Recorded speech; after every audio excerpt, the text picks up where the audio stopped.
He claims it's going to just put the nail in the coffin of the atheist. It just kept popping up in the Old Testament that like these laws are forever. Thing oriented, process oriented. A lot of doors started opening up to me. I got way more revelation. I felt way closer to God.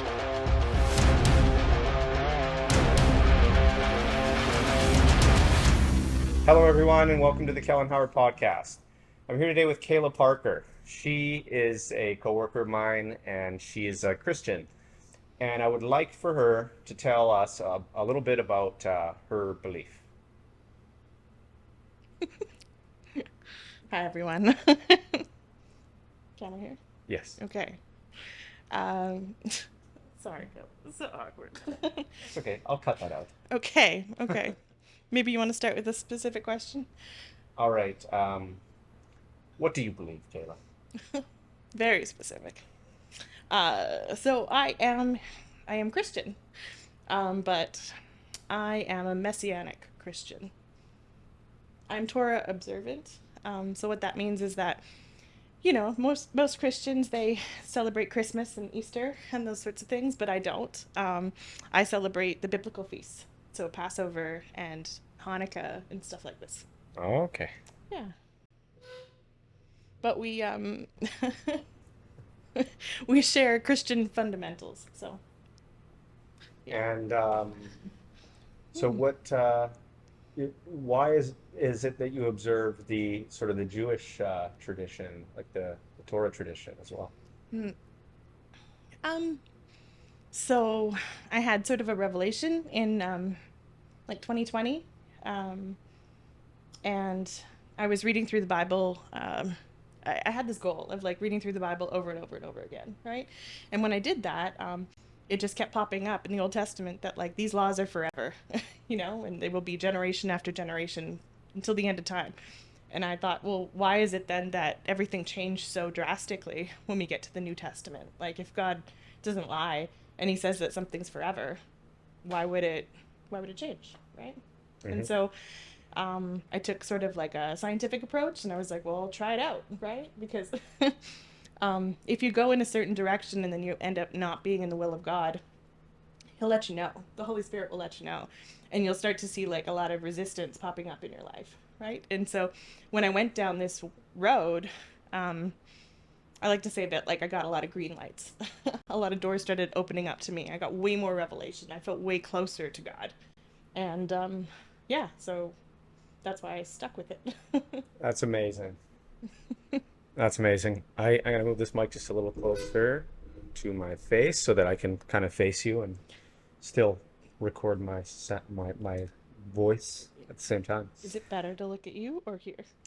You're welcome to look at either me or the camera. Okay. Yeah.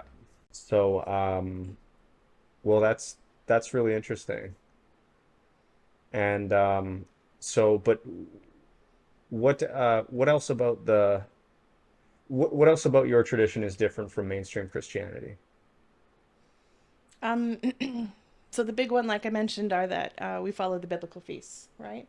That takes up a lot of the year. But the other big one is that we don't celebrate on Sunday, right? I think mainstream Christians, correct me if I'm wrong, Kellan, but I think mainstream Christians say that they celebrate on Sunday because that was the day that Christ rose from the dead. I think that's sort of where they get their ideas from. But it says in the Old Testament that the Sabbath is the seventh day, right?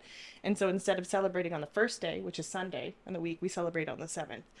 And honestly, like that was the biggest pivot for me, right? Like changing the holidays was sort of it was difficult when it came to like interacting with your family or your community because now like you are definitely set apart. You're definitely acting in a peculiar way, right? Which is what we're called to do anyway. Hmm. So it's like right in step with that.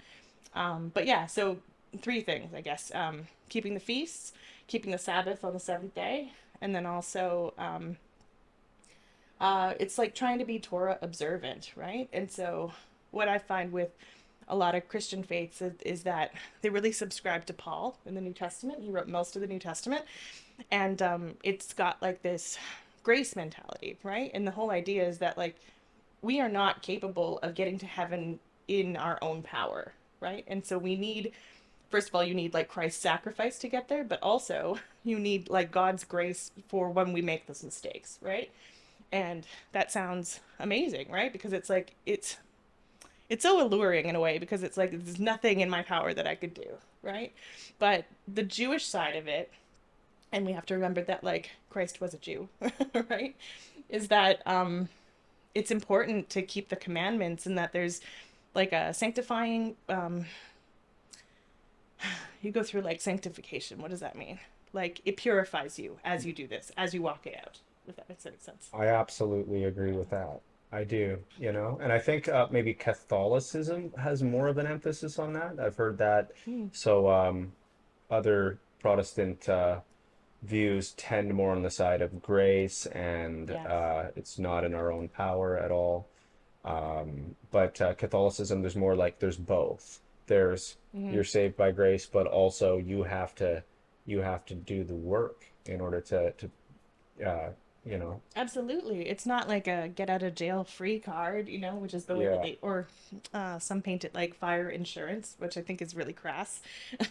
That's not all that it is. It's about resurrecting each and every day. It's about, yeah, sanctification, right? Purifying yourself.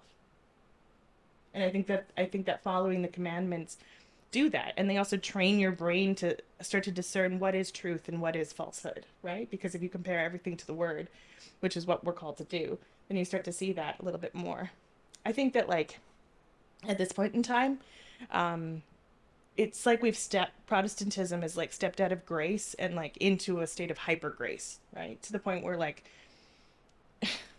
where like they're barely following the 10 commandments, like the very basis of what it is, because they're like, well, Jesus died for me, I can do whatever I want, I can commit adultery, I can steal, I can do all these things because it's already paid for. But it's like, can you not see that that's like the wrong heart posture to have? Like, should you not be trying to get better, right? yeah. So I mean, I still have to familiarize myself with the Bible, with the actual, sayings of Christ and whatnot. But it does seem to me some of the stuff that I've read there seems to indicate that Christ was very much telling people like, you've got work to do. You have to bear your cross. that's right. You have to, there's knowledge that will come, at the end of like this path kind of thing. And it's like Hmm. all of these things that I think was neglected in a lot of mainstream Christianity teachings. Yeah, I agree with that. He definitely says, pick up your cross and follow me, right? Yeah. And if he suffered so much hardship and that he was able to endure, then like that's definitely something that I want to um, strive for, Hmm. and it's something that we are called to.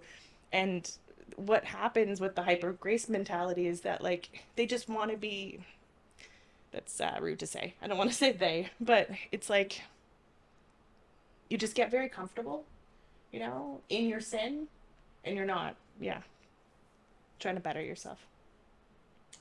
Yeah. That's great. So, how did you discover that? Um, the Messianic tradition. Hmm. How did I discover that?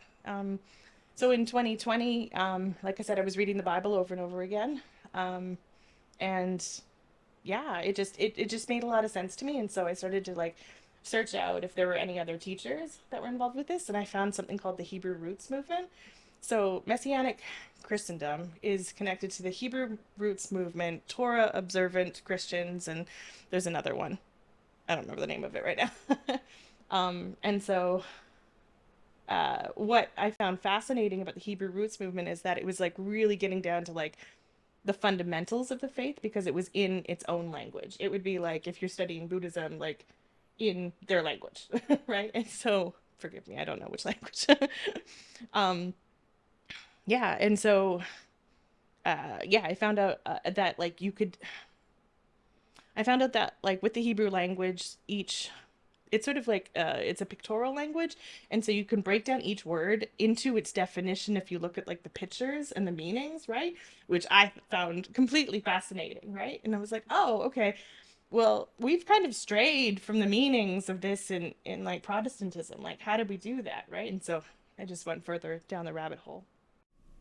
There's just a lot of the way it was explained to me is that Hebrew used to be Hebrew is a language where it's based off of the senses, it's based off of experiences. God wanted his language to be something that everybody could understand, right? Because he's a good father and a good teacher. But then what happened when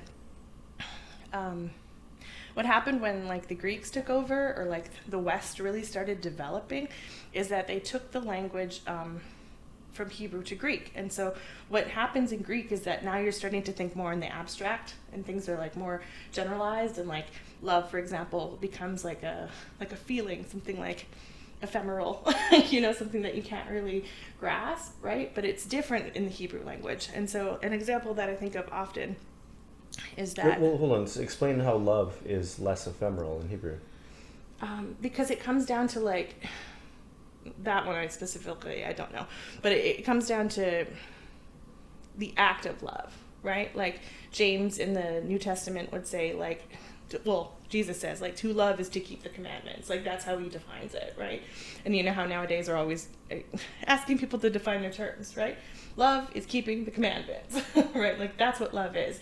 And the reason why God is faithful, like, we would believe... It's more practical. Right. It's way more practical, right? And you would think that God is... What would we say in Protestantism? God is faithful, and he is like... It's sort of like faithful means like dedicated, right? Is that how you would understand it? What's faithful mean to you? Sure. Yeah. Faithful would mean in a relationship, committed, and faithful to God would be, what was the word you used? Faithful? Oh, dedicated. Dedicated. Yeah, I would say dedicated. Like, yeah, it brings up like dedicated, committed, betrothed, like these sorts of ideas, right? And like that's the way that I grew up too. But to them, it's like he's faithful because he's keeping his side of the contract. Like it's just, you understand the difference? Like it's really practical. It's really practical. Here's an example. So holiness, right? Holiness to me used to conjure up ideas of like priests and men in robes, right? And sort of like this holier than thou mentality. But holiness in Hebrew means set apart, and set apart for a purpose, right? And so like you could sort of understand that like a firefighter is holy because they have that job. They are holy to fires because they're fighting fires. They're dealing with fires. In our line of work, we're holy to mental health and addictions, that sort of thing. Yeah. I watched this teacher once. Like, he had such a good way of explaining this. He said, you want to understand the difference between like the Near East and the Western mentality, describe a pencil to me, And so he would ask the person, well, what is a pencil? Can you describe a pencil? And they'd say, oh, it's yellow and it's like 7 inches long and Right. Yeah, you sharpen it and you do all this stuff, right? And then like, what would a Near East person say? And like, you write with it, like, like okay, that's sort of what I'm trying to get at. You know what's interesting too is that like that's almost there's a book about the hemisphere differences, and it talks about how the left hemisphere is very categorization oriented, and the right hemisphere is process oriented, thing oriented, process oriented. That's really cool. Yeah. Tell me more about that. Yeah. So the right hemisphere, it has a lot to do with like our more global awareness and our willingness to integrate new information. And it's also, like I said, process would be like the actual flowing, changing nature of our experience versus the way we group things into categories and form language and all of that. Most of that's governed in the left hemisphere. Very cool. Yeah. Very cool. Yeah, I think you nailed it. I think that's exactly what's going on. Yeah. So I got very interested in language, and I felt like the Hebrew roots at the time, like really, it was just serving something different from everything else that I'd ever come into contact with Christendom. Like, and the left hemisphere is like dead versus the right hemisphere is alive, because what the categorization of things is the abstracted, like you're saying, away from the world, right? Yeah. And the right hemisphere is when we have actual contact with the world. That's where. Oh, I like that a lot. Yeah. I like that a lot because like by defining something, like you are keeping it at a distance, like like. Yeah. You're over there in that category. Meanwhile, the right hemisphere is over here and living and in it and with you and Emmanuel, God among us, like that. So, yeah. that's cool. That's really cool. So where were you going with the Hebrew language? Anything else to say on that? Hebrew language. Oh, like eventually I found this one teacher online, and her name is Halisa Aylwine, and she took a holistic approach to the Bible, which I wasn't seeing a lot of. And so I fell right in step. And what she says is that, like, the gospel that's in the New Testament didn't just start in the New Testament. If you have eyes to see, ears to hear, you can see it play out in Genesis, in the garden, right? Like, it was prophesied from the beginning. And so she takes you through all of the books and shows you how that all works. And at that point, I was just in love with it. Have you seen that chart of the different hyperlinks of the Bible? I love that chart. Yeah, I would have that poster on my wall. It's very cool. Yeah. Yeah.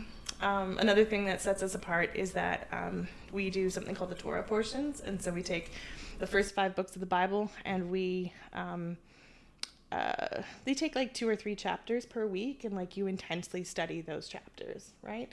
And so that is laying the foundation, like she said, for the entire Bible. And so more than studying the New Testament, I study the first 5 books.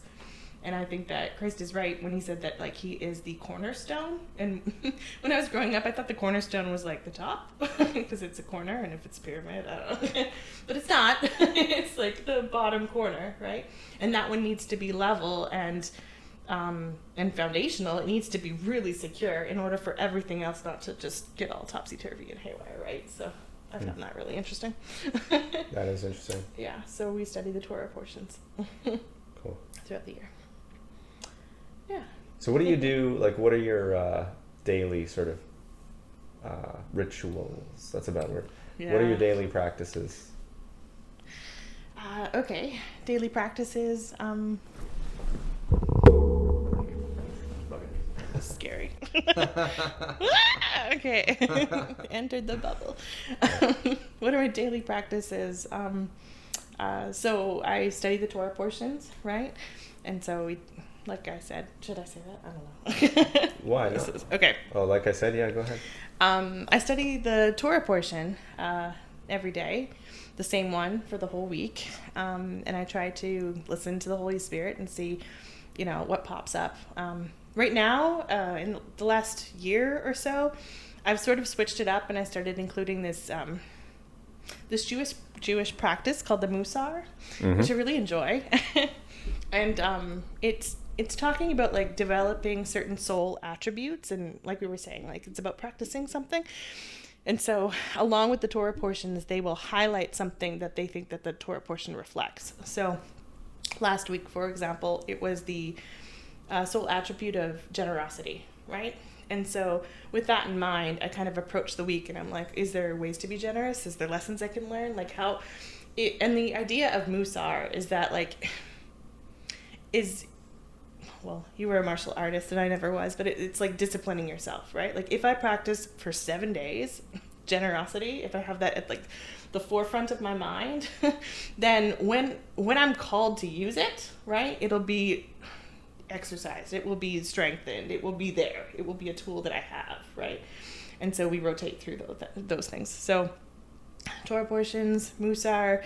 I also recite certain prayers every day. And so the most famous one is that, like, in the Gospels, this rich man walks up to Jesus, right? And he's like, what can I do to get into the kingdom of heaven, right? And Jesus is like, well, follow the commandments. He's like, I've done that since my youth. What else? And he's like, well, love God and love your neighbor. Like, these are the greatest commandments. And he's like, yeah, no, I think I have a handle on that. This guy.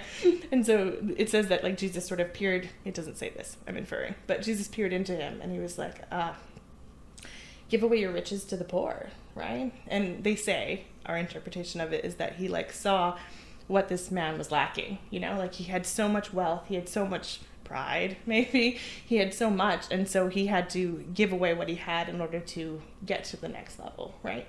And I think that is I think that calling is different for each and every person because we're built differently, right? Like maybe you don't have a problem with money, and like maybe you can, actually I know that you can because you were monastic for a long time, right? You can give away all of your stuff. You don't have an issue with that, but maybe your issue is something else, right? We all have that thing. And as you walk with him, he will show you where you're lacking, and when you're in your flesh. Where was I going with that? Yeah. Oh, so, but what he says there, to love God and to love your neighbor, like that's the foundation of everything, right? And actually, lately, I'm thinking like that's actually what the cross represents. Like the vertical pillar is like us and God, right? And then the horizontal is like us and our neighbor. And so you're supposed to be in the center of that, right? You're supposed to be loving God as much as you are loving your neighbor. Like to have it, I used to think of it in terms of like a posture, like actually like almost like a yoga posture, right? Like the word like transforms you in a way where you're like, oh, I'm a little like too far on the left or the right. Like I need to get back into that center where everything is just balanced and peaceful. Does that make sense? It does. Okay. So the prayer that I recite every day is Shema, which means hear, Israel. And Israel, remember, it means the people that struggle with God, right? We Who Wrestle with God. That's Jordan Yes. Peterson's new book. Ooh, interesting. Yeah. It's taken from the story of Jacob when he is wrestling with an angel or God, and there's all sorts of debate. But after that point, he is renamed. He's renamed from Jacob, which meant heel grabber, supplanter, right? Someone that was sort of like trickster-ish and devious, to someone that's like, you have fought with God and with man, and you haven't given up, and you've endured, and you've prevailed, right? So they called him Israel? Israel, yeah. Oh. So anyone who is an Israelite, like to me, and this is my opinion, it's not attached to a land. Like the land is very important to God, don't get me wrong. That land specifically, maybe it was the Garden of Eden. But the point is like you can be an Israelite anywhere in the world, right? Because it is, what's the word of the day? An ethos? Uh-huh. Yeah. It's the people that strive and wrestle with God and that don't give up, that will prevail. That's amazing. I can't wait to read his book. Yeah. Yeah. That would be really cool. He claims it's going to just put the nail in the coffin of the atheists. Really? Yeah. Oh, I'm looking forward to it. Your time is up. He's adamant that... Your days are numbered. Yeah. Nice. Yeah. Very nice. Well, that was great, Kayla. Thanks, Kellan. Thanks for coming on my podcast. My pleasure. Thanks for watching.